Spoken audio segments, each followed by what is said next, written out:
On avait vu la très sainte Trinité, Dieu donc. Et maintenant, dans ses actes, sa création, premièrement. Donc l'histoire de la création a été racontée par Moïse. Et ce n'est pas une fable, c'est un livre historique, la Genèse. Moïse a écrit cinq premiers livres de la Bible, la soi-disant Pentateuque. Penta, c'est 5, Toik, de livres. Donc 5 livres de l'Écriture sainte. La Genèse, l'Exode, Deutéronomium, Léviticum et Nombre. Voilà, Numérie. Voilà. Donc dans la Genèse, il raconte la création. Donc tout commence par le début, c'est chronologique bien sûr. Donc c'est historique. Ce sont vraiment des livres historiques. Des récits véridiques. Les modernistes, les hérétiques, le diable a voulu compromettre justement l'Écriture sainte en disant que c'est des paraboles. Il y a des paraboles, mais alors c'est clair qu'il y a des paraboles. L'Écriture sainte dit Jésus parlait en parabole, voilà, et alors il disait la parabole suivante. C'est clair que c'est une parabole. Mais une fois qu'il dit par exemple Noé devait construire une arche, etc., c'est historique. Et c'est vraiment des faits. Comme la création, c'est un fait. Voilà, c'est important de savoir. Mais ce n'est pas un livre scientifique. Ce n'est pas un livre scientifique, donc il ne va pas parler des molécules, des quarks, et des machins. Ce n'est pas son but. Son but, c'est de montrer comment faire son ciel. Et pour ça, il faut savoir que Dieu a tout créé, qu'il est bon, qu'il nous a créé, etc. Donc, il donne des faits historiques, mais qui sont dans un cadre religieux, bien sûr. Donc il faut comprendre de manière religieuse. Par exemple, les 6 jours. Alors, beaucoup de pères d'église ont pris ça comme 6 jours, vraiment période de 6 jours, ce qui est tout à fait possible. Mais on peut aussi prendre ça, Saint Augustin parle aussi, on peut aussi dire que ce sont des périodes, 6 périodes. Voilà, donc je ne vais pas entrer dans cette discussion, c'est encore plutôt scientifique que religieux. Mais en tout cas, il y a 6 actions de Dieu, 6 interventions de Dieu, distinguées. Donc il a créé le ciel et la terre, la lumière, la terre et la mer, il les a séparés, firmament au-dessus de l'eau, au-dessus et en bas, le firmament. L'eau au-dessus est descendue lors du déluge, donc on ne l'a plus. Donc la couche d'eau qui était au-dessus, qui protégeait contre les rayons cosmiques, etc., qui nous tuent maintenant, littéralement. Mais à partir du déluge, Dieu a décidé que l'homme ne vivra plus que 120 ans, ce qui est vérifiable. Mais avant, on vivait plus longtemps parce qu'on était dans des circonstances plus saines. Donc, enfin, c'est encore des questions scientifiques, mais quand même, l'Écriture sainte, quand elle dit qu'Adam et Ève ont vécu plus que 900 ans, c'est prendre à la lettre. Hein. C'est pas n'importe quoi. Et l'Église en parle, et c'est tout à fait possible. On a fait encore, par exemple, une autre expérience que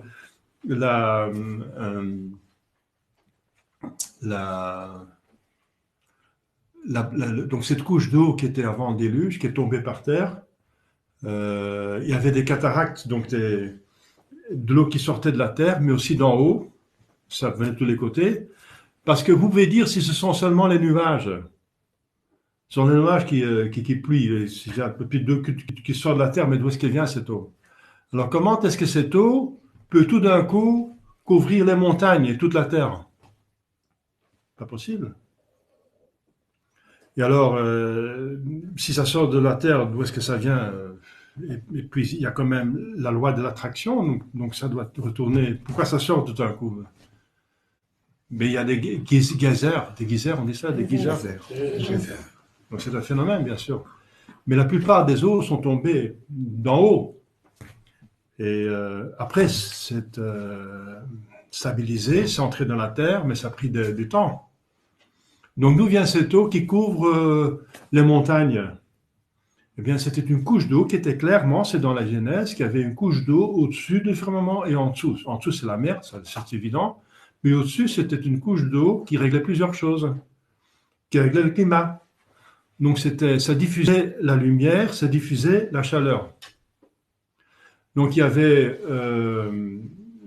moins de froid au pôle et moins de chaleur au équateur. Donc, c'était plus vivable la Terre. Et ça filtrait aussi les rayons cosmiques qui sont vraiment très nuisibles pour nous. Les scientifiques disent que nous sommes tués par le Soleil. Le Soleil fait du bien, mais les rayons de Soleil ne sont plus filtrés comme avant et donc ça cause des procès de vieillissement. C'est vrai que dans les pays avec beaucoup de soleil, il y a moins d'espérance de vie que dans les pays avec beaucoup de nuageux.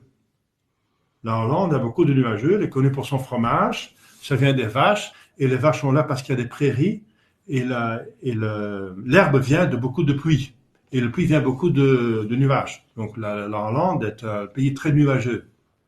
Eh bien, ils ont l'espérance de vie la plus élevée du monde entier. Voilà. Ça peut correspondre, ça. Bien sûr, c'est aussi l'hygiène, etc. Ils sont assez confortables et ce sont des gens qui font un effort pour vivre sainement. Donc, il faut tenir compte de ça, tout ça aussi. Ils ont une mentalité pas tellement bourguignonne. Hein. Donc, ils font plutôt attention à ce qu'ils mangent et comment ils vivent, etc. Ça compte. Mais malgré les avortements et les euthanasies qui sont là, ils ont encore l'espérance de vie la plus élevée. C'est curieux. Eh bien, ça peut être un élément d'explication. Enfin, je ne vais pas m'étendre dans l'aspect scientifique, mais en tout cas, la Bible n'est pas du tout contre la science. Au contraire, elle va mettre la science sur des pistes que par elle-même, elle a du mal à trouver. Donc, et que dans la création, par exemple, il y a une évolution. Pas tout a été créé en même temps, c'est évident, mais c'est dans la Bible. Que Dieu crée d'abord les minéraux, ensuite les plantes, ensuite les animaux, et encore d'abord les poissons et les oiseaux, et ensuite les animaux les autres animaux mammifères, etc. sur la terre, et ensuite l'homme. C'est prouvé par la science que l'homme est venu en dernier. Hein? Mais Dieu a fait des interventions intervallées, donc en intervalle. Et c'est prouvé aussi qu'il y a des espèces. Et que l'une espèce ne vient pas de l'autre, quoique Darwin le dit. Mais il n'y a jamais personne.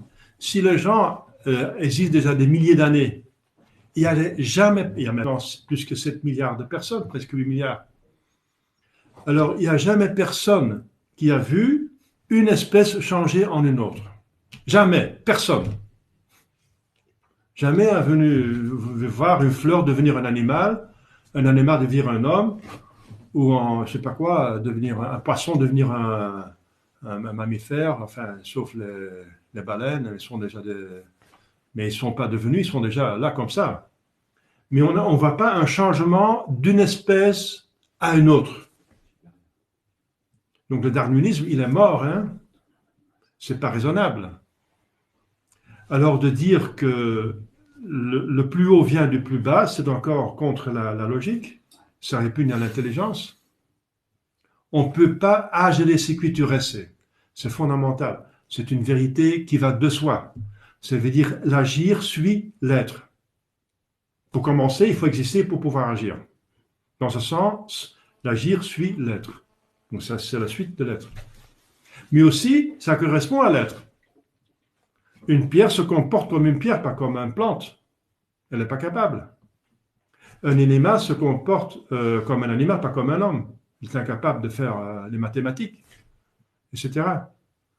Donc, une plante ne se comporte pas comme un animal. Peut pas. Elle reste dans son être. Elle est plante, donc elle agit comme une plante. Et on peut savoir que c'est une plante parce qu'elle agit comme une plante. Elle se comporte comme une plante. Donc, agir sur qui, c'est fondamental. Donc, puisque un être agit comme il est, en accord avec son être, avec son être, avec les capacités qu'il a, les puissances qu'il a dans son être, qu'il a des choses, des puissances pour agir ou de subir une action. Pour les minéraux, c'est plutôt subir une action que d'agir. Qu'ils peuvent agir dans le sens qu'ils peuvent provoquer des procès chimiques. Hein. Dans ce sens, ils peuvent agir. Un procès chimique, c'est une certaine action. Hein. Si, je ne sais pas quoi, un produit tombe dans un autre produit, ça peut causer une réaction chimique. Mais pour le reste, ils ne sont pas capables de se mouvoir par eux-mêmes parce que c'est la définition de vie. À partir des plantes, on a la vie. Et la vie, c'est se mouvoir à partir de soi-même. De soi-même. Donc, avoir le mouvement, le principe de mouvance en soi-même. Donc, les animaux, d'eux-mêmes, ils se meuvent. Les plantes aussi, de soi-même, ils mangent, ils croissent, se multiplient. Donc, il y a un minimum d'action à l'intérieur que le minéral n'est pas capable. Le minéral est mu, plutôt. Est mu. Sinon, il ne bouge pas. Une pierre est là, et elle ne bouge pas. Pendant des siècles, sauf si elle est mue par le soleil, par le vent, par l'eau, par l'homme, par les animaux, par quelque chose, par les plantes, les racines. Donc, ils sont mus par autre chose. Donc, c'est la matière morte, les minéraux, le monde des minéraux. Et puis, à partir de la plante, c'est la vie. Et il y a plusieurs niveaux de vie. La vie végétale est la plus simple. Ensuite, il y a la vie animale, qui est vie végétale plus autre chose. Parce qu'il y a un aspect végétal dans l'animal. Il y a toujours un appareil digestif, comme les plantes. Ils mangent, etc., ils croissent, se multiplient. La multiplication, c'est donc fondamentalement végétal. Mais la manière pour l'animal est différente. Donc c'est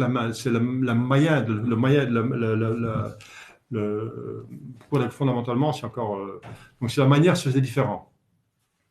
Mais fondamentalement, la génération, la procréation est végétale, elle n'est pas animale. Hein. Elle est animale dans son mode, mais elle n'est pas animale dans son existence, dans son être. Donc la reproduction est déjà au niveau des plantes. Voilà. Donc qu'est-ce qui spécifie alors l'animal? Ce n'est pas la reproduction, qui est déjà dans les plantes, mais c'est l'essence extérieure et intérieure. Extérieur, c'est l'essence que vous connaissez, 5 sens. L'intérieur, c'est la fantaisie, imagination, etc. Et ensuite, la possibilité de se mouvoir. De se mouvoir. Donc on ressemble plus à Dieu. Donc les vies hautes sont plus à Dieu. Donc Dieu est intelligence et volonté. Et bien l'intelligence, c'est savoir des choses et la volonté, vouloir des choses. Donc savoir, c'est se mettre des choses en soi, autre chose en soi, et le connaître. Et la volonté, c'est plutôt aller tendre vers les autres. Je veux les choses, je veux plutôt tendre. Eh bien l'animal a ça. Il a l'essence, c'est capter des choses. Il peut se mouvoir, il peut aller vers des choses. Il a déjà 2 éléments. Donc, de plus que la vie va plus haut, de plus qu'elle ressemble à Dieu, parce que tout a été créé à l'image et ressemblance de Dieu, bien sûr. Il y a une peinture de Rubens, on voit que c'est du Rubens. Il a mis de soi dans son œuvre. Hein? Le Corbusier, c'est le Corbusier, même si je n'aime pas trop, mais on voit que c'est du Corbusier. Maintenant, je suis en train de faire une reproduction de l'agneau mystique qui est à Gand, dans la cathédrale. Vous connaissez l'adoration de l'agneau mystique. C'est une des pièces les plus connues. Enfin, on parlait les frères Van Eyck, hein, l'agneau mystique. Eh bien, je vais la faire reproduire et je vais la mettre contre le mur à droite, le mur que vous voyez dans ma chapelle. Il y a un mur qui est vide.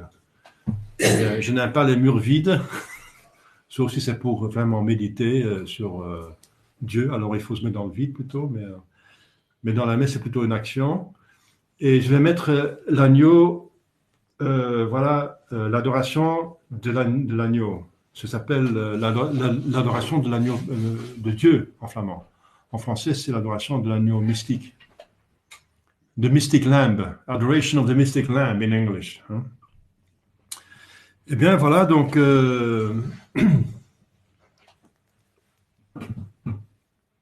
J'ai perdu le fil. On était dans la vie, les niveaux de vie. Ah oui, voilà. Les royaumes. Donc on voit dans l'œuvre l'auteur. Voilà. Eh bien, l'anneau mystique, c'est Van Eyck, on reconnaît son style. Et si vous allez sur le site de la cathédrale, vous allez voir que c'est vraiment magnifique. Ils ont fait une photo que vous pouvez agrandir, et vous pouvez même voir les millimètres. Parce qu'il a une des caractéristiques des primitifs flamands, c'est de peindre dans les détails. Avec une brosse qui avait seulement un cheveu ou deux cheveux. Pour finir le détail presque, je dirais presque à la molécule, mais c'est pas possible, mais dans le détail, pas possible. Donc c'est très intéressant, si vous allez sur le site de la cathédrale de Gand, vous pouvez voir l'anneau mystique et agrandir jusqu'à tous les détails, et c'est quand même très beau pour voir. Bon, passons. Mais je veux dire, on connaît l'auteur à son œuvre. L'auteur met toujours quelque chose de soi-même, et c'est parce que, voilà, tout a été... Dieu fait... Je ne dis pas la même chose, parce que au contraire, nous faisons comme Dieu, plutôt. Eh bien, Dieu a mis quelque chose de soi-même dans les choses, parce qu'en dehors de Dieu, il n'y a rien. Et puisque les choses sont quelque chose, eh bien, ils sont forcément une émanation de Dieu. Puisqu'en dehors de Dieu, il n'y a rien. C'est logique. Et puisque la chose existe, elle est quelque chose, pas de Dieu dans le sens que ça appartient à lui, à son être, à son essence, mais de lui, ça veut dire que de lui comme auteur. Voilà. Et que c'est quelque chose, ça exprime quelque chose de l'être, donc de lui-même. Parce qu'en dehors de Dieu, il n'y a pas d'être. Et puisque et ça exprime une beauté, et en dehors de Dieu, il n'y a pas de bonté et de beauté. Ça exprime quelque chose de lui.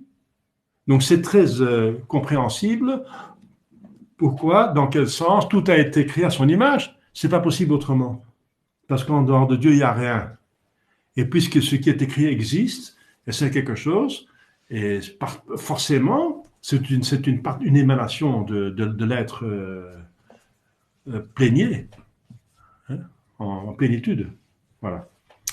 Donc c'est dans ce sens-là que Dieu a créé toutes choses, et on peut savoir, et la science confirme finalement. La science, si elle est bien faite, vient de Dieu. Parce que c'est quoi la science? C'est l'intelligence humaine qui vient de Dieu, qui travaille par l'observation des sens et renforcée par les instruments, microscopes, télescopes, etc.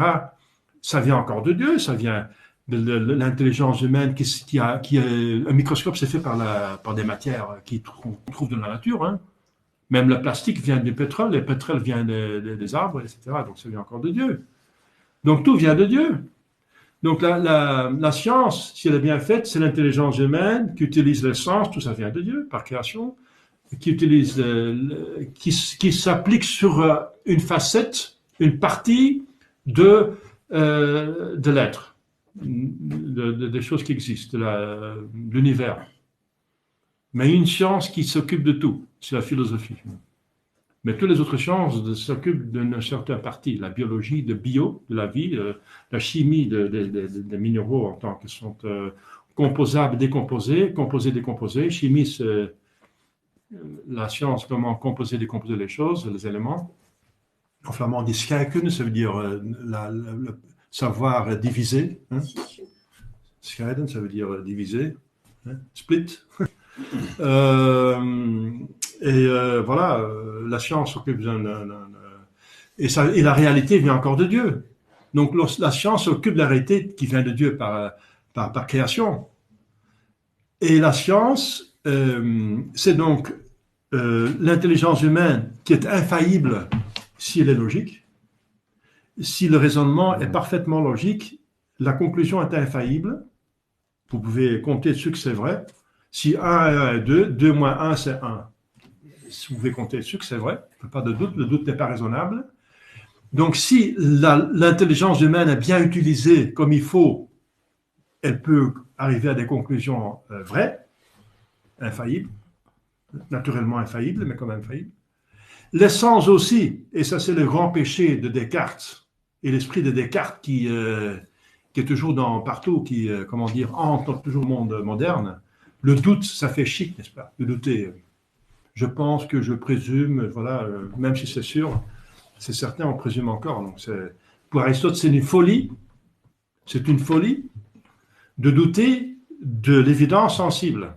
Eh bien, le sens, s'il s'applique convenablement, renforcé éventuellement avec des instruments, et si on fait ça convenablement, on arrive à constater une réalité de laquelle on ne peut pas douter qu'elle existe, et qu'elle est comme ça qu'on la voit perçoit. Voilà. Donc la science s'occupe de ça. C'est pour ça que la science arrive à une connaissance certaine. C'est ça la définition de la science. C'est l'intelligence humaine qui s'applique avec des instruments sur une partie de la réalité qui constitue l'objet de la science et qui définit donc la science. La médecine s'occupe du corps humain dans l'aspect de santé ou maladie. Voilà, c'est défini. Si c'est le corps humain, l'aspect des ossements, c'est l'anatomie. Donc, chaque science prend une partie. Donc, alors c'est bien défini. Eh bien, si elle fait bien son travail, elle arrive à des conclusions certaines. Donc, la science est certaine. Et cette certitude vient finalement de Dieu parce que tout ce qu'elle utilise vient de Dieu. Dans ce sens, elle est de Dieu aussi. Et Dieu ne peut pas se contredire. Les vérités qui viennent de nous par révélation viennent aussi de Dieu. Et ça vient de Dieu parce que c'est prouvé par des miracles et des prophéties. Voilà, surtout par ces deux choses. Et ensuite, l'Église, qui est l'instrument de la révélation, a aussi ces 4 marques de véridicité. Elle est une sainte catholique apostolique, qui est encore un miracle. Donc, les miracles prouvent que ça vient de Dieu. Dieu parle, donc c'est vrai.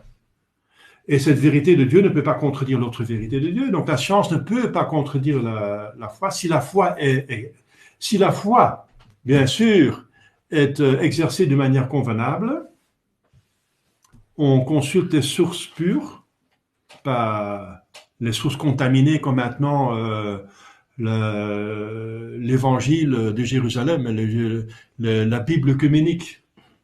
La Bible faite par, je dirais, le Vatican, en collaboration avec les hérétiques, les schismatiques. Ils ont fait une Bible œcuménique, mais c'est une source empoisonnée. Donc remontée à la Vulgate de Saint Jérôme, c'est une source pure qui a été canonisée comme étant vraiment une source, vraiment la Bible, une version, parce qu'on n'a pas des originaux, on n'a que des versions. Mais les versions il y a la providence qui a veillé sur les versions qu'elles sont convenables. Bien voilà, donc il y a la version de la Vulgate qui est, c'est la seule version qui est canonisée par l'Église. Donc si on a une source pure, et la tradition aussi pure, ça veut dire en tant qu'elle est infaillible, et on va développer ça en une théologie, et on explique, c'est cristallisé dans les catéchismes, il y a un catéchisme, donc j'explique. Eh bien à ce moment-là, ça vient de Dieu, c'est infaillible. Donc ça vient de Dieu prouvé par les miracles, les prophéties et par les 4 noms de l'Église. Ensuite, l'Église, qui est convenable, n'est-ce pas, s'applique à l'expliquer à la fois convenablement. Il n'y a pas des hérétiques, des infiltrés, des schismatiques, des modernistes, il n'y a pas des démons à l'intérieur. Il y aura toujours des démons à l'intérieur. Jésus a dit, faites attention aux faux prophètes qui les louent en peau de brebis. Donc il faut toujours faire attention dans l'Église, il faut faire la distinction entre les vrais et les faux. Mais si vous prenez dans l'Église les vrais, alors c'est infaillible, ça vient de Dieu. Eh bien, cette vérité infaillible, la révélation, ne peut jamais, pas possible, être en contradiction avec la science, exercée convenablement, bien sûr. Parce que tous les deux viennent de Dieu, et Dieu ne se contredit pas. Alors, d'où vient cette soi-disant contradiction de la science et la religion, qui est de provoquer, je dirais, moi je dis provoquer, ou au moins on dit aperçu, à partir du XVIIIe siècle, ce sont les philosophes du diable qui ont inventé des contradictions. Ils ont voulu compromettre l'Église. Ils ont commencé par toute cette affaire avec Galilée, Copernic, etc., n'est-ce pas, pour compromettre l'Église. L'Église aurait dit que le soleil tourne autour de la Terre. Enfin, et Copernic et Galilée auraient donc prouvé le contraire. Eh bien, même si Galilée a raison, n'est-ce pas? Alors maintenant, actuellement encore, dans l'annonce météorologique, on dit toujours le soleil se lève et se couche à telle heure. Ça donne l'impression que le soleil bouge. Mais c'est une façon de parler que même la science utilise. Alors on reproche à l'Église d'utiliser ce langage, qu'ils utilisent encore eux-mêmes actuellement, mais c'est hypocrite. C'est hypocrite. On dit le soleil se lève. Non, il faudra dire la terre tourne tellement qu'à un certain moment, le soleil apparaît. Si la terre tourne autour du soleil et tourne autour de soi-même, il faut s'exprimer de telle façon. Mais personne ne le dit. Pourquoi? Parce qu'on s'adapte à ce que l'œil voit. C'est tout à fait raisonnable. Donc c'est pas un mensonge quand la Bible dit que le soleil s'arrêtait, se bougeait, etc. On le dit encore actuellement. Et les scientifiques le disent. Donc c'est l'hypocrisie. Vous voyez l'hypocrisie. Et ensuite, toutes ces contradictions qui viennent du 19e et du 20e siècle, la science qui semble contredire l'Église. Mais c'est parce que c'est pas de la science. C'est des hypothèses. Des hypothèses, des thèses et des hypothèses. Tout le problème vient des thèses et des hypothèses. Voilà, c'est des hypothèses. Ça veut dire une hypothèse, par exemple, que l'électricité, c'est un transport d'électrons, c'est une hypothèse. C'est jamais prouvé. Ça s'appelle une hypothèse de travail. Ça veut dire une hypothèse c'est une supposition qui a des fondements dans la réalité, mais c'est jamais prouvé. C'est une extrapolation à partir des éléments, la connaissance qu'ils ont maintenant, pour se proposer la réalité qu'on n'a pas encore vérifiée. Mais si on la considère comme ça, alors on pourra peut-être trouver des solutions et des appareils qui sont utiles à l'homme. Voilà, l'électricité est très utile, hein, mais on ne sait toujours pas scientifiquement ce que c'est. C'est probablement le transport d'électrons. On n'a jamais prouvé ça. Voilà. Alors, etc. Donc, moi, je veux bien que l'électricité soit un transport d'électrons, moi, je veux bien. Mais si toutes les contradictions, soi-disant contradictions, de la science avec l'Église, avec la vraie Église, avec la révélation, c'est pas de la science. C'est des hypothèses. Le darwinisme sont des hypothèses. Ça n'a jamais été prouvé. Au contraire, il y a des centaines de savants qui disent maintenant le contraire, que le darwinisme n'est même pas scientifique. C'est pas scientifique. Ouais. Et surtout, la grande folie, c'est de dire que tout vient d'une grande explosion, mais une explosion ne vient pas de rien. Il y a toujours quelque chose qui vient dur justement de dire c'est fondamental, là, gelé celui qui te restait. Donc, quelque chose qui n'existe pas ne peut pas agir. L'exposition, c'est d'un agir, et ça doit dire quelque chose qui existe avant que ça agit. Rien ne peut pas exploser. C'est pas? Rien ne peut pas exploser. Donc, si quelque chose explose, c'est quelque chose. S'il y a quelque chose explose. Rien ne peut. Donc, ça veut dire qu'il y avait quelque chose avant l'explosion. Alors, d'où est-ce que vient cette quelque chose? Donc, on ne résout pas le problème de l'origine des choses en disant que tout vient d'un Big Bang. C'est ridicule. C'est absurde. C'est absurde. C'est pas scientifique. C'est une hypothèse absurde de dire que rien peut agir. Et ensuite, de dire que les espèces moindres provoquent des espèces plus hautes, c'est encore contre la raison. Pour le même principe, agir sécurité, un minéral agit comme un minéral et n'est incapable de produire une plante, de reproduire des choses. Incapable. Même s'il passe des milliards d'années. Donc l'évolutionnisme vraiment ridicule, il dit que les minéraux, n'est-ce pas, la matière, pendant des milliards d'années, il y a une interaction et tout d'un coup, il y a une plante. Voilà. La même chose avec les plantes, des milliards d'années, et tout d'un coup, interaction, il y a un animal, il y a un éléphant, une girafe, je ne sais pas, ou un poisson. Et tout d'un coup, il y a un homme, voilà. Avec une intelligence supérieure, et bientôt nous serons Dieu, voilà. De nous-mêmes. Moi, je veux bien, par intervention de notre supérieur, bien sûr, il peut faire à partir d'un minéral un homme, c'est même dans la Genèse. Dieu a créé l'homme à partir, enfin son corps à partir de l'imment de la terre. Hein? Voilà. Mais c'est par intervention de notre supérieur avec une toute puissance de l'intelligence infinie pour faire un corps humain.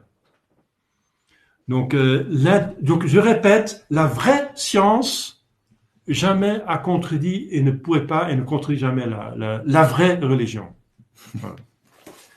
La religion fait par des faux prophètes, par des faux prêtres, etc. La religion, n'importe quoi, elle peut se mettre en contradiction avec la science. Il y a des choses ridicules comme les témoins de Jéhovah qui disent qui refusent la donation de sang parce qu'ils pensent qu'ils vont perdre leur âme quand ils donnent le sang. Mais c'est ridicule parce que, bien sûr, l'Écriture sainte dit que l'âme est dans le sang. Alors, est-ce que c'est contradictoire? Non, parce que la science nous apprend, et le bon sens nous apprend, que s'il y a une union entre un esprit et la matière se divise, il y a une séparation dans la matière, quelque chose dégage, parce qu'on perd un bras, alors cet esprit va rester attaché à la partie la plus importante de la matière. C'est un principe universel très logique, on le sait, et on le constate.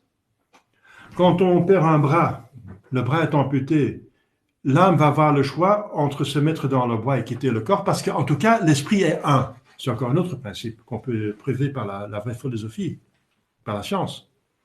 L'esprit est toujours un. Ce qui est composé, c'est la matière. L'esprit n'est jamais composé. Il est un. Donc on a une âme, c'est pour ça que l'âme, le vrai esprit est immortel. Il y a 3 substances spirituelles. C'est de différentes. Il y a l'homme, son âme, je veux dire, les anges et Dieu. Il y a 3 sortes de substances spirituelles. Ils sont immortels puisqu'ils sont un et pas composés. Parce que la mort, c'est la décomposition. La dégradation, c'est la décomposition. Et seulement la matière peut être décomposée. La mort de l'homme, c'est encore la décomposition, la séparation de l'âme et le corps. Mais c'est toujours le corps encore qui devient pas capable de tenir l'âme.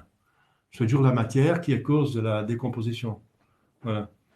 Donc l'âme l'esprit ne peut pas, et l'esprit suit toujours la partie la plus importante.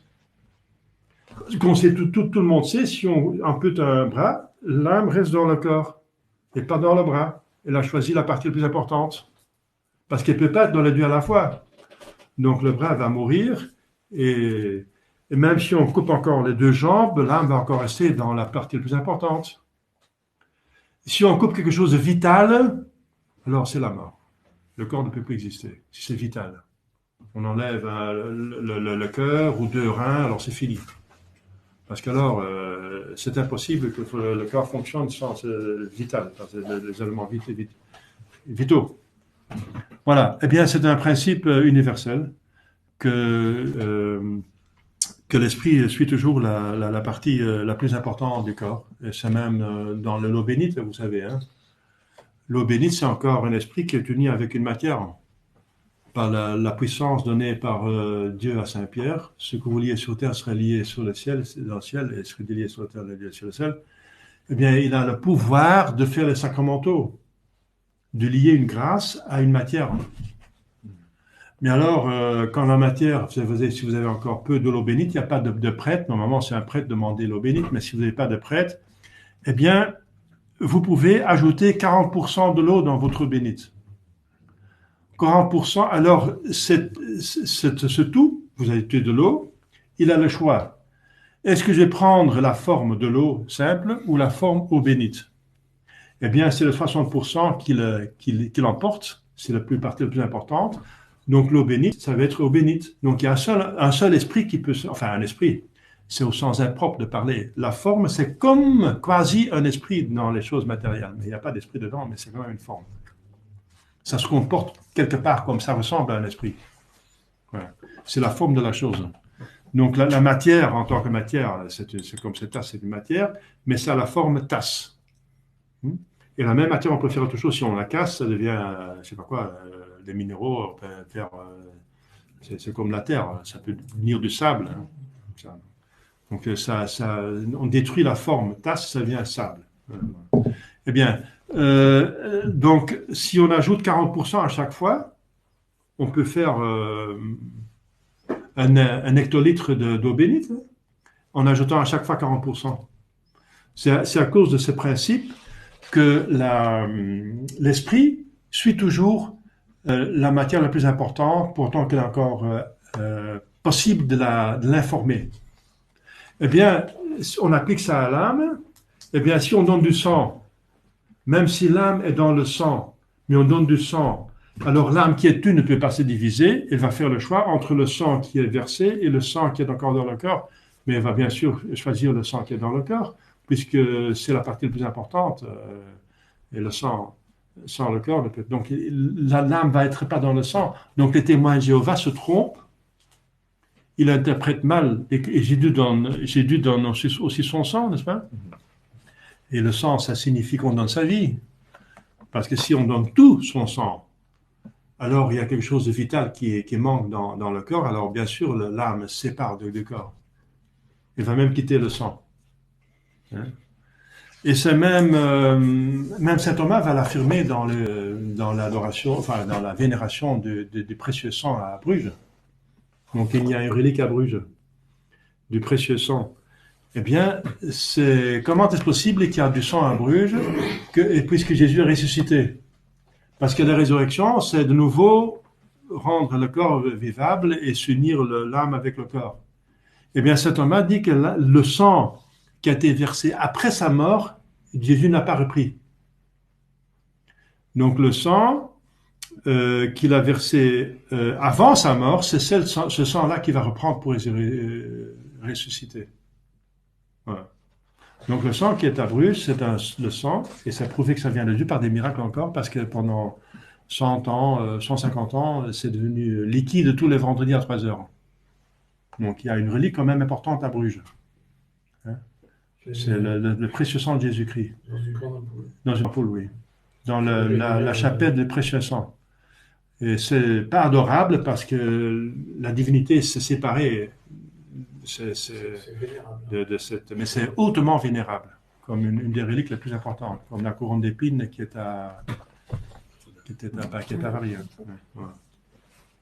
Donc, la science ne contredit jamais la vraie religion. Voilà, maintenant, j'ai développé la question du sang, parce que c'est important, n'est-ce pas?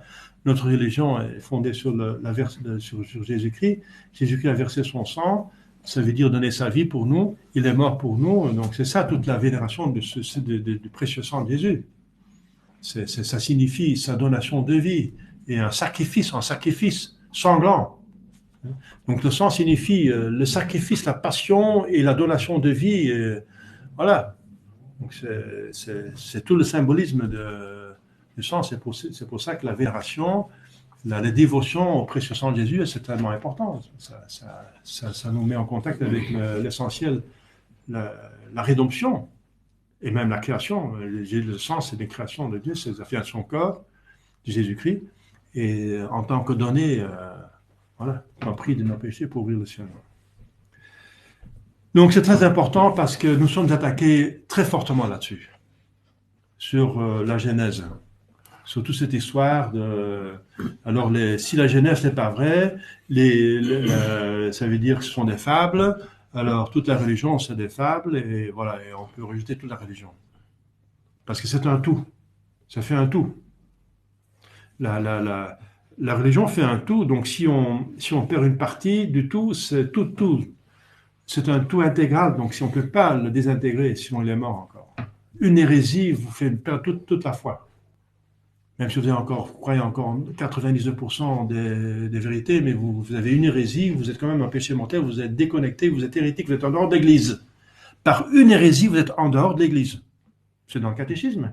Qu'est-ce qui n'appartient pas à l'Église? Un hérétique, c'est un baptisé qui refuse une ou plusieurs vérités de foi. Donc, refuser une vérité suffit pour vous mettre en dehors de l'Église. C'est important, ça. Parce que il y a des personnes, apparemment, qui n'ont pas de problème avec l'une ou l'autre hérésie. C'est déjà bien, il ne faut pas être trop exigeant, vu les circonstances. Voilà. Bon, voilà. C'est hérétique et le bon Dieu ne change pas. Le catéchisme est infaillible, donc le catéchisme ne change pas. Donc je m'étends là-dessus parce que c'est quand même quelque chose qui est voilà, importante, qui est attaqué à partir du 18e, 19e siècle, scientifiquement, soi-disant. Mais c'est pas la science, je répète, c'est pas la science, ce sont des hypothèses scientifiques qui sont parfois pas scientifiques du tout, mais absurdes. Et c'est fait par des gens malveillants qui veulent abuser d'une soi-disant science, au nom de la science, s'attaquer à la religion. Et c'est ça la cause du modernisme. Le modernisme. Les modernistes du 19e siècle, ils étaient perturbés, par le phénomène que la science semblait contredire la religion. Et au lieu de corriger la science en disant c'est pas de la science que vous faites, c'est des hypothèses pas scientifiques, ils ont voulu adapter la religion à la science. Et ça, c'est la catastrophe. C'est le modernisme. Ça, c'est vraiment c'était la matrice du modernisme. C'est là où le modernisme est né. Le modernisme est né de ce désir sauvage, pas prudent, de harmoniser la science avec la religion, et ils ont plutôt harmonisé la religion. Ils ont soumis la religion à une quasi-science qui n'est pas scientifique du tout. Darwin, etc. Alors, c'est entré dans l'Église avec Teilhard de Chardin, etc., qui a développé son propre darwinisme, qui est condamné comme hérétique, finalement. Voilà. Donc, au commencement, Dieu créa le monde spirituel et le monde corporel. Le monde spirituel comprend les anges, dont le séjour est le ciel. Mais encore, j'ai parlé l'autre fois du ciel, ça veut dire le ciel. Le ciel, séjour des anges, et le ciel, séjour de Dieu. Parce qu'ils étaient créés dans le ciel, séjour des anges, mais ils devaient mériter le ciel. Et une fois qu'ils ont mérité, ils sont entrés dans le ciel éthérique de Dieu, et ceux qui n'ont pas mérité sont tombés dans l'enfer. Le monde corporel est composé de toutes les choses contenues dans l'univers visible. Les hommes sont un composé de matière et d'esprit. Ils ne furent créés que les derniers. Même le 4e concile Latran l'affirme infailliblement. Le monde matériel était au commencement à l'état de chaos, sans forme ni lumière. Dieu a donné au monde matériel sa forme présente dans l'espace de 6 jours. Genèse 3, 31. Donc on peut comprendre avec quelques pères d'église les 6 jours comme 6 périodes. Saint Cyprien parle de périodes de plusieurs milliers d'années, donc c'est permis. Et le 7e jour, ça veut dire la 7e période, le jour de repos. Ça veut dire Dieu ne créa plus. Mais objection, Monsieur l'abbé, Dieu crée tous les jours, tout instant, pendant qu'on parle, il crée. Pendant qu'un instant, il y a des enfants qui sont procréés, et à chaque procréation, Dieu infuse, crée une âme dans l'embryon. Eh bien, qu'est-ce que ça veut dire que Dieu ne créa plus? Il créa plus de nouvelles espèces. Pas d'espèces, mais les individus, oui. Voilà. Et on vérifie qu'il n'y a plus d'espèces. On vérifie. Il n'y a plus d'espèces, on voit. Il n'y a plus d'espèces. Jamais personne n'a vu apparaître tout d'un coup une espèce, sauf des choses, des monstres bricolés. On essaye de faire des monstres dans les laboratoires, mais ils sont invivables, même s'ils vivent. Ce sont vraiment de n'importe quoi. C'est pas vivable. Même un cheval qui croise un âne devient infertile. Hein? C'est le mulet? Le mulet est infertile, donc il faut qu'on nage à soi-même. Donc, on pourrait dire un cheval et un âne, c'est quand même à peu près la même famille. Ce sont des neveux, disons. Donc, est-ce que c'est un nouveau aspect? Oui et non. Donc, c'est encore un cas limite. Dans le cas limite, on produit un individu, mais qui est capable de continuer. Voilà. Le premier jour, Dieu créa la lumière. Le 2e jour, Dieu créa le firmament. Le 3e jour, il créa le sol et les plantes. Le Le quatrième jour, Dieu créa le soleil, la lune et les étoiles. Donc on voit que le développement des étoiles vient après. Et ça peut aussi correspondre à la science, même à la limite au Big Bang. Le Big Bang, ça veut dire quoi? Eh bien, on constate apparemment que tout dans l'univers s'éloigne de l'un de l'autre. Ça veut dire qu'au début, tout est ensemble et qu'il y a une explosion. Eh bien, ça veut dire qu'il y a une formation dans l'univers. Eh bien, on voit que le Soleil, les astres, se sont seulement formés au quatrième jour, donc après un certain temps. Donc ça peut correspondre. Voilà. Donc il y a la lumière d'abord. Mais lumière, c'est une sorte de lumière qui n'était pas concentrée dans les astres de Soleil, mais une lumière qui était comme une lumière... je dirais, comme un flux. Éparse. Comment? Éparse. Oui. Oui. Donc une lueur qui était comme une lueur électrique, je ne sais pas comment on peut exprimer. C'est une lueur, et après ça s'est concentré dans les astres, la lumière. Et nous, on peut reproduire la lumière. La première n'appartient pas au soleil. On a fait la lumière à Pâques, on l'a sorti de la pierre, du briquet, et ensuite, etc. Donc on peut produire la lumière à partir du feu. Le cinquième jour, Dieu créa les poissons et les oiseaux, et la science aussi confirme d'abord, il y avait donc les animaux, les poissons sont plus anciens que les autres, donc ça confirme encore par la science, les oiseaux. Le sixième jour, Dieu créa les animaux de la terre, et enfin l'homme. C'est tout à fait raisonnable, parce que Dieu construit d'abord le demeure de l'homme, et puis il le met dans une demeure, sinon il va accueillir l'homme et il part en l'air, il doit quand même pouvoir respirer. Donc il a besoin d'une atmosphère, donc ses pieds doivent se mettre quelque part. Donc c'est pas un astronaute. Un astronaute est invivable sans les appareils, donc c'est ridicule. Donc c'est tout à fait normal que Dieu crée d'abord la terre, etc., et tout ce qu'il faut pour les arbres, pour donner les fruits, pour qu'ils puissent manger. Hein. Après quelques heures, il a déjà faim, hein, donc s'il est comme ça...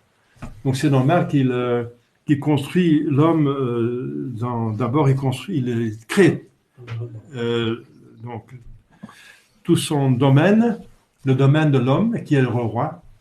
L'homme est créé comme un roi du monde visible, pas du monde invisible, mais du monde visible. Du monde invisible, c'est Jésus-Christ, qui est aussi un homme, mais Dieu en même temps. Donc du monde de tout l'univers, c'est Jésus-Christ qui est roi. Mais de l'univers visible, c'est l'humanité qui est roi. Mais on est plus fort. On est plus fort que les minéraux, que les animaux, que les plantes. Donc on les gère. Et on a le devoir de les bien gouverner. Je ne suis pas de la partie verte. Hein. Mais c'est vrai qu'il faut bien gouverner les choses. Et c'est raisonnable. C'est raisonnable. Et le mal se cache. C'est un parasite qui se met toujours sur un bien. Le mal ne peut pas exister en pure forme. C'est un parasite. C'est un accident. C'est l'ombre de lumière, toujours. Donc, et s'il y a un parti qui est pervers, vert, c'est qu'il y a encore un parasite sur quelque chose qui est de bien, c'est qu'effectivement, il y a quelque part, il faut prendre un certain soin des choses que Dieu nous a données. Mais il ne faut pas faire ça comme un principe qui domine tout le reste et auquel le bien de l'homme est soumis. Ils vont plutôt décimer l'homme pour faire survivre Gaïa, n'est-ce pas, qui est considéré comme une divinité. Donc c'est l'exagération qui fait la malice. Mais la chose en soi est tout à fait catholique. Hein?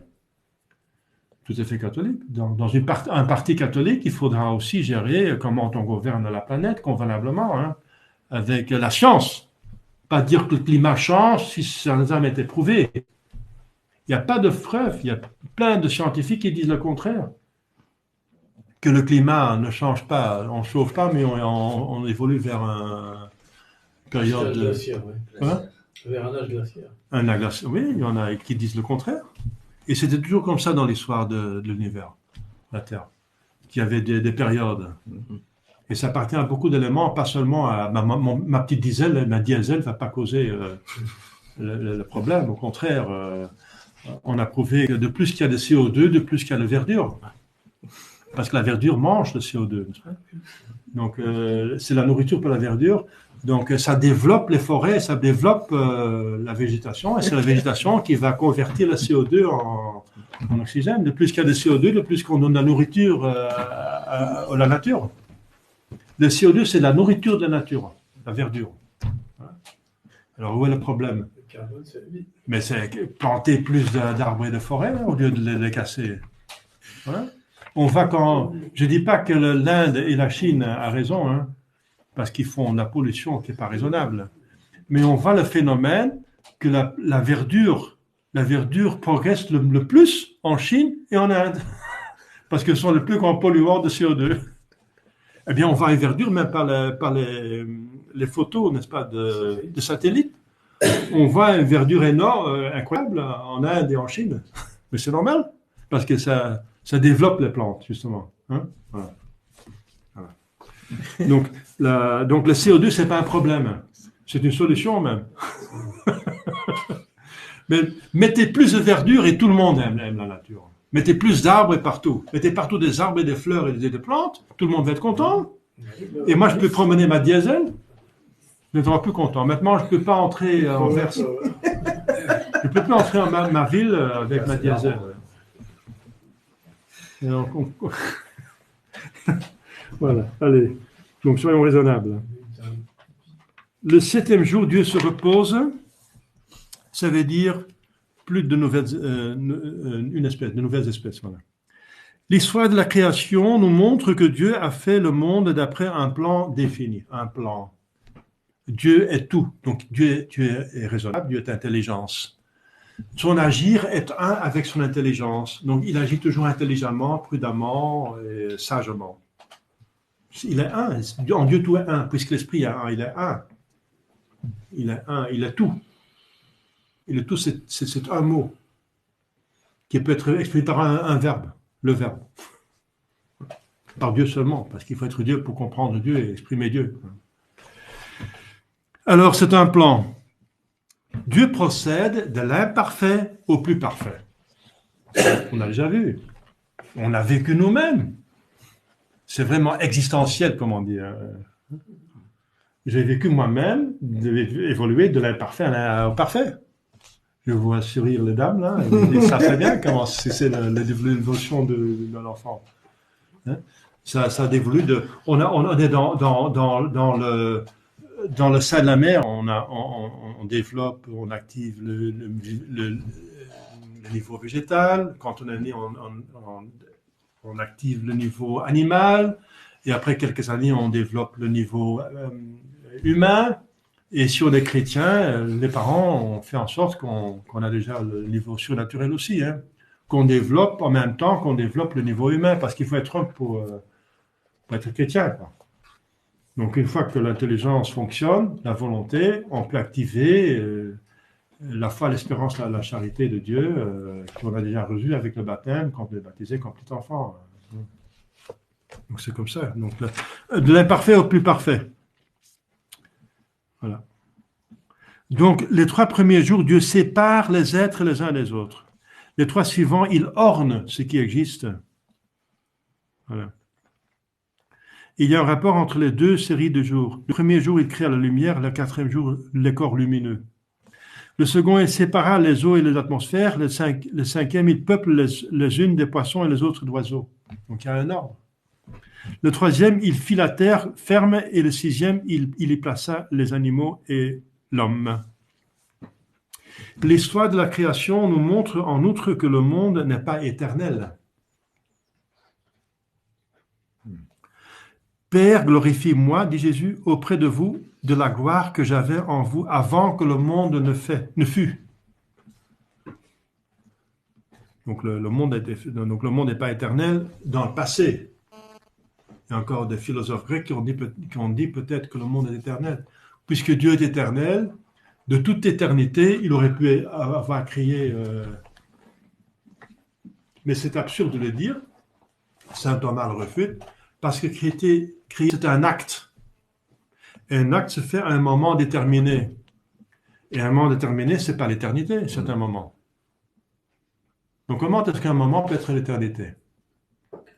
Donc, il y a toujours un moment que la création se fait. Dieu est éternel, mais il crée dans le temps. Au moment qu'il crée, il y a le temps. Au moment avec la création, il y a le temps. Le temps est créé en même moment avec la matière. Parce que la matière, le temps, c'est la mesure de la matière. Donc, avec la matière, il y a le temps. Donc, il a créé un certain temps et c'est l'année zéro de l'existence de l'univers. L'année zéro. Voilà, donc Dieu a créé le monde de rien. C'est ça, créer au sens strict. Créer au sens strict, c'est créer quelque chose. Dans le cas de Dieu, c'est de créer tout. De rien. De rien. Sinon, c'est faire quelque chose. Fabriquer quelque chose. Nous, on fabrique les choses.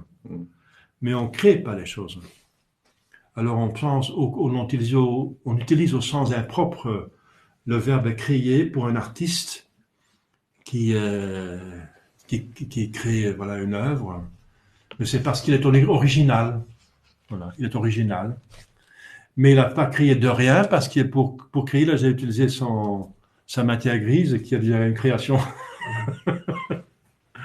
Donc, il a créé au sens impropre. Parce qu'il appartient à l'art d'être original. L'originalité, c'est ça, la finesse.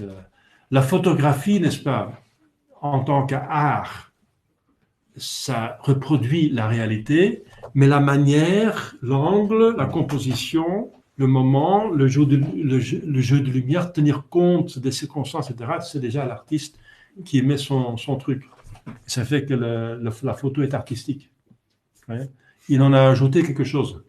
C'est pas qu'on prend la réalité comme elle est, pack, alors il n'y a pas d'art. C'est pas de l'art, c'est du métier plutôt.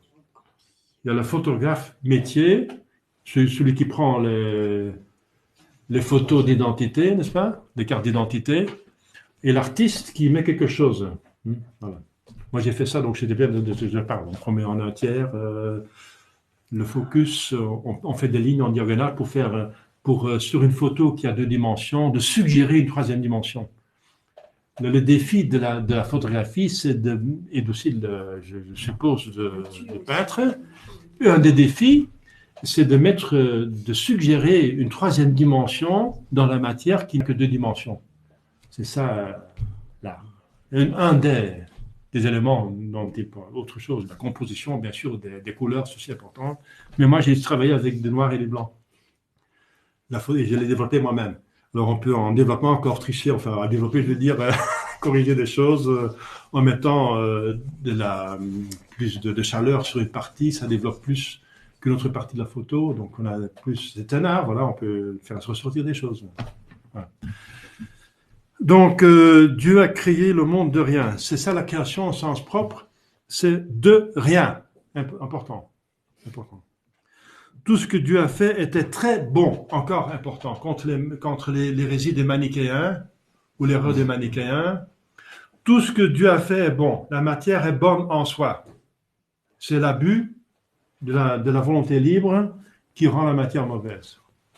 En tant qu'abusé, mais la matière en elle-même n'est jamais coupable. Qu'est-ce que vous voulez? La matière est bonne. Il y a des hérétiques, les cathares par exemple, qui ont dit que tout ce qui est matière, le corps, tout ce qui est le corps, c'est péché et l'âme, c'est la sainteté. Attention, bien sûr que le corps porte un péché originel, mais en soi, il n'est pas péché, il est une créature de Dieu, il est bon. Mais c'est l'homme qui l'a rendu pécamineux. Et il faut justement, par le baptême et par les sacrements et par la grâce, le sanctifier. En faire un temple de Dieu, voilà. Un temple du Saint-Esprit. Et c'est pour ça qu'ils ont condamné, par exemple, le mariage. Le mariage, c'est encore un truc animal, le corps, donc c'est mauvais. Le mariage était mauvais, en tout cas, c'est péché. Donc c'est pas vrai, le mariage, c'est une institution faite par Dieu. Dieu a créé l'homme, homme et femme. Il a créé Ève mariée. Donc c'est Dieu qui a voulu le mariage. Donc c'est bon, tout ce que Dieu veut, c'est bon. Et Jésus en a fait un sacrement. Mais il ne faut pas en abuser, c'est ça l'abus qui rend encore les choses mauvaises, qui sont en soi pas mauvaises. Donc il faut distinguer. Donc tout ce que Dieu a fait était très bon. Moi, je ne crois pas que Dieu existe parce qu'il n'aurait pas permis tout ce qui est mauvais, mais tout ce qui est mauvais vient des hommes et des créatures. C'est l'abus de la volonté libre des créatures qui sont libres, des hommes et des anges, c'est tout. Parce que Dieu, il ne va jamais faire des abus. Il fait ce qu'il veut. Alors, donc, Dieu n'existe pas parce qu'il y a de la malice, mais la malice vient des créatures. Et le péché, c'est encore une preuve de la bonté de Dieu, parce que c'est la preuve qu'il y a une volonté libre, qui est vraiment libre. Et la volonté libre, c'est une condition sine qua non pour être esprit. Et il faut être esprit pour être uni à Dieu, pour jouir du ciel. Donc c'est encore par bonté de Dieu que le péché existe, mais c'est un abus. Vous comprenez? De la bonté de Dieu. Mais c'est un indice que la bonté existe. Dieu a amené sa bonté à créer le monde. Il a voulu rendre heureuses les créatures raisonnables. Mais même les créatures non raisonnables sont heureuses dans le paradis terrestre. Et c'est par le péché de l'homme que tout l'univers souffre. S'il y a des catastrophes naturelles, c'est à cause de l'homme, du péché. Parce que la terre a été maudite à cause du péché d'Adam. Dieu a puni Adam dans lui-même, et, que vous connaissez. Il allait mourir, etc. Mais aussi dans son domaine. Il devait travailler la terre, qui va reproduire des ronces et des épines, etc. Donc il y avait des catastrophes, toutes les catastrophes, tout ce qui ne va pas dans la nature, tout ce que la nature souffre, ça vient encore du péché de l'homme. Parce que c'est le domaine de l'homme. Et que l'homme a péché par les créatures. On a besoin de la créature. Mais en soi, Dieu veut rendre tout heureuse. Si on laisse faire Dieu, je répète, il nous met dans un paradis terrestre et nous donne le paradis céleste par un oui prouvé. Si on prouve notre oui, on vous aime, alors voilà. Ça, c'est la part de Dieu. Et tout le reste, ça vient de l'abus, de la volonté abusée. Le but de la création est de révéler aux créatures raisonnables la gloire de Dieu. Ouais. Il y a des gens qui sont convertis en étudiant l'astronomie. Ils étaient, c'est tellement écrasant comme c'est c'est majestueux, c'est grand, le soleil c'est très grand par rapport à la Terre et la Terre est grande par rapport à nous, mais le soleil c'est comme rien par rapport à d'autres astres, c'est comme une poussière, c'est incroyable. Et les distances des milliards de lumières d'années, c'est la distance que la lumière qui fait 300 000 km par seconde peut parcourir en une année, et c'est une année de lumière.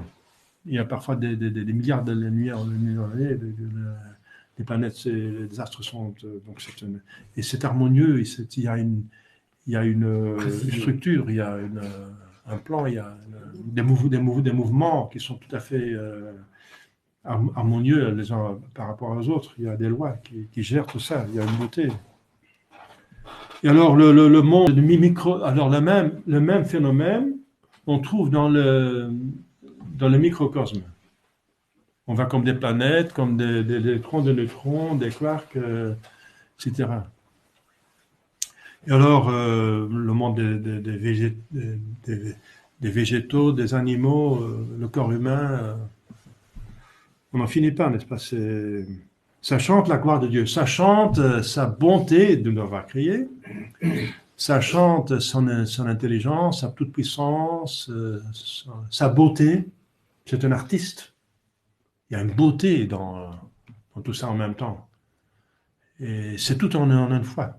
C'est utile, c'est beau, c'est bon, c'est sage, intelligent, c'est tout. La gloire de Dieu. Puisque nous existons pour la glorification de Dieu, nous devons en toute chose agir avec cette intention. Voilà. Et la fois prochaine, on parlera de la providence, qui est Dieu, qui a créé, mais après la création, qui va encore soigner, prendre soin de la création. Il y a des questions? Tout est clair? Il y a certainement des questions, je pense. Vous nous avez emportés. Vous nous avez emportés. Emportés dans l'univers? Dans les étoiles. Les cathares disaient que meilleur service qu'on puisse rendre à un enfant, c'était de le tuer. Oui. Ouais, ouais. Ah oui, bien sûr. Pour que son âme, qui est la plus importante, en fait, Oui. se libère de ce corps qui est une gangue dont il ne faut pas. Enfin, le corps doit être éliminé pour laisser l'âme. C'est ce que disaient les cathares. Oui. Tu veux pas victime Si du jamais- c'est dualisme. C'est horrible, donc. Oui, complètement, c'est complètement C'est horrible. horrible. Et, pour Et ce là, qui on est voit de- le diable qui veut, parce que faisant le suicide et le C'est meurtre, péché, déjà. il détruit deux choses. En tuant l'enfant, et la mère tue son enfant. Oui.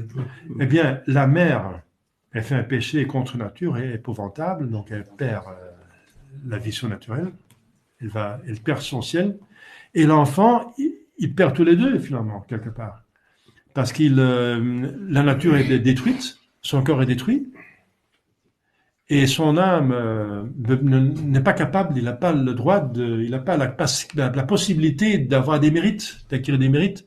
C'est à quel âge qu'il est tué? Dès l'enfance, Ah oui, dès la naissance? décliner ou de ne pas le faire naître. C'est pour ça que je Ou ne pense pas que- faire naître. Oui, c'est pour ça que toutes ces lois Alors les cathares, contre l'avortement sont liées à cet esprit, à cette philosophie. Pour l'avortement. tu vois. Oui, pour l'avortement, l'avortement. enfin pour l'avortement. Oui. mais alors le catharisme se tue soi-même. Ouais, Si tue tout le monde, il n'y a plus personne qui est cathare après. ouais, c'est clair. Ou c'est suicidaire, Oui, mais littéralement. bon, ils avaient une façon de dériver leur libido en se livrant à l'homosexualité. Ouais, mais on, Les cathares. on est en plein dedans. On est en plein On est dedans. en plein dedans. On les En appelait plein les dedans, bougres. quoi. Le mot de bougre, ça veut dire homosexuel. C'est Entrer dans le bougre, langage c'est- populaire. C'est le vice quand on est jeune. Et une autre, enfin, sur le sujet de la Terre, dont on vous parlait tout à l'heure, bon, vous parliez de Newton et de la force de l'attraction, ce n'est qu'une supposition. Parce qu'en fait, le plus grand trou qu'on ait creusé dans la Terre, c'est 13 km. 13 km. Le plus grand trou que l'être humain ait pu Le dans plus la Terre, grand trou, le plus grand trou, le trou plus le trou profond. le plus profond, c'est 13 km. Et c'était Qui- fait où? Ça a été fait en Russie par une structure, par une société en lien Kola, avec les l'île Rockefeller. Kola? Kola? Je ne sais pas si c'était là, mais ce sont une société des Rockefeller qui a fait ça, Ouais, ouais, ouais. et 13 km. Donc C'est- dire qu'il y a un noyau terrestre Ouais. qui crée l'attraction terrestre, ce n'est qu'une supposition. Mhm. Personne n'a vu ce noyau. 13 km, c'est une couche, c'est quoi? C'est une feuille de papier par rapport à la surface de la Terre. Donc ce n'est qu'une supposition, encore une Oui, fois. mais ça- Les grains de la roche en Oui. fusion, quand les volcans. mais on va pas- mais on va pas- Qui dit- Mais qui on dit ne va que pas c'est un entrer noyau? dans Non, la bien discussion. sûr, bien sûr. Mais C'est très On chargé, va rester hein. sur le plan des religions. Mais c'est très proche parce Ouais, qu'en ouais. fait, C'est ça. enfin, c'est lié à la religion, ce que je suis en train de vous dire. Ouais. C'est vraiment lié parce que vous disiez tout à l'heure que tous ces scientifiques faisaient des suppositions. Oui, voilà. Mais Ouais. voilà, la preuve n'est pas personne n'a vu le noyau terrestre. Ouais. Donc c'est encore une fois un élément de verbe. Oui, il y a des théories qui circulent. Absolument. On a vu le noyau de cerise. Comment? On a vu le noyau de cerise, mais on n'a pas vu le noyau de la Terre. Et Newton était Et, franc-maçon. Hein. c'est parce qu'il y a Ça, la notion de rotondité qui heurte certains esprits. Mhm. On parle beaucoup de la forme sphérique de la Terre, Mhm. et c'est une loi scientifique. D'ailleurs, c'est toi qui avais dit que la Vierge Marie, C'est l'abbé qui avait ouais, la avait Vierge parlé Marie qui avait de la- représenté de la La médaille, Terre. de la. sous oui. forme de sphère. Ah oui, bien sûr. Oui. Oui, voilà. Sur, Ouais, sur voilà. sur une. Beaucoup donc, de la discussions Vierge autour de Voilà. la rotondité. La Sainte Vierge, quand elle Vierge, apparaît, elle apparaît sur un globe. Oui, c'est elle qui a décrit ce qu'elle C'est voulait. la Voilà. médaille miraculeuse Oui, la miraculeuse. Oui. Hein? sur un globe. Et elle écrase le serpent qui est au-dessus. Voilà. Ça. Oui, bien L'esprit sûr. du monde. Et la Sainte Vierge ne peut pas mentir. Non, voilà. Et quand elle montre l'enfer à Fatima, et même la Bible, dans l'Ancien Testament, Moïse, quand il y a la révolte de Corée, la terre s'ouvre, on voit les flammes, et les gens tombent dans les flammes. Et la Sainte Vierge, quand elle montre l'enfer, elle ouvre la terre, enfin en vision, et il voit les personnes dans les flammes dans la terre. Donc il y a du feu dans la terre. Oui, Il y a du feu. Alors ça, oui, On ne peut pas aller au-delà de 13 000. Donc de 13 kilomètres. c'est pas un dogme. Parce que c'est trop chaud après. Ouais, Oui. toutes les, C'est pas un dogme que l'on- tous les forêts fondaient. Après 13 km, tous les forêts fondaient Oui. ou se cassaient, rien n'allait plus Après loin. 13 km. C'était impossible d'aller plus loin. Ouais. Donc, et Newton était franc-maçon, faisait partie de Newton faisait partie de la British Society. Voilà. qui a été créé par Essayez de ne pas parler John longtemps, Dee. parce que sinon c'est mal à pagaille. Ouais, donc c'est quelque chose de... L'un après l'autre. Oui. Vous disiez? oui, dans la jeunesse de la Royal Society, qui est une société de pensée scientifique partiale, Oui. et qui Londonienne. était fondée par John Dee, Mm. qui était pareil, un Rose-Croix. Très bien, voilà. Donc on va terminer ici. Au nom du Père et du Fils et du Saint-Esprit, ainsi soit-il. Notre Père qui es aux cieux, que votre nom soit sanctifié, que votre règne arrive, que votre volonté soit faite sur la terre comme au ciel. Donnez-nous aujourd'hui notre pain de chaque jour. Pardonnez-nous nos offenses, comme nous pardonnons aussi qui nous offensés. C'est la consécration de la tentation, sauvez-nous des démons du mal, ainsi soit-il. Saint Joseph, Priez pour nous, Saint Ange Gardien, veillez sur nous. au nom du Père et du Fils et du Saint-Esprit, ainsi soit-il. Son Père,